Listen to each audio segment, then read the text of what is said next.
Hey everyone, welcome to my another mini vlog. যিহেতু বিহু আহি পালেহি সেইকাৰণে ভাবিলো দুটামান ৰীল বনাও আৰু এইকেইদিন ট্ৰেন্ডিঙত খুব চলি আছে শংকুৰাজ কোঁৱৰৰ হলো হলো বুলি গানটো সেইটো গানতে ৰীল বনাও বুলি ভাবিলো এয়া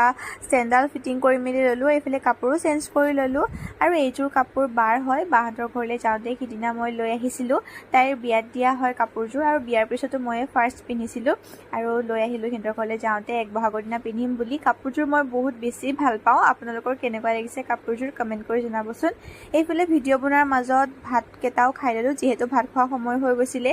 আৰু এটা ভিডিঅ' বনাই ভাত খাই ললো তাৰ পিছত আকৌ ভিডিঅ' বনালো ভিডিঅ' বনাওতে একদম 4টা মানে বাজি গ'লগে ৰীলটো যোৱাকালি ফেচবুক পেজত আপলোড কৰিছো বাৰু ইনষ্টাটো কৰিছো যোৱাকালি বহুত বেছি ভাগৰ লগাৰ কাৰণে মিনি ব্লগটো এডিট কৰিব নহলে আজি মই ভইচ অভাৰ কৰি আছো ইয়া কালিৰে ভিডিঅ' আছিলে আৰু এইফালে সন্ধিয়া হ'ল তাই ঘৰলৈ যাব যিহেতু সেইকাৰণে গাড়ীত উঠাই দিবৰ কাৰণে ৰাস্তালৈ বুলি ওলাই আহিলো আৰু আজি লৈ আহিছো বাই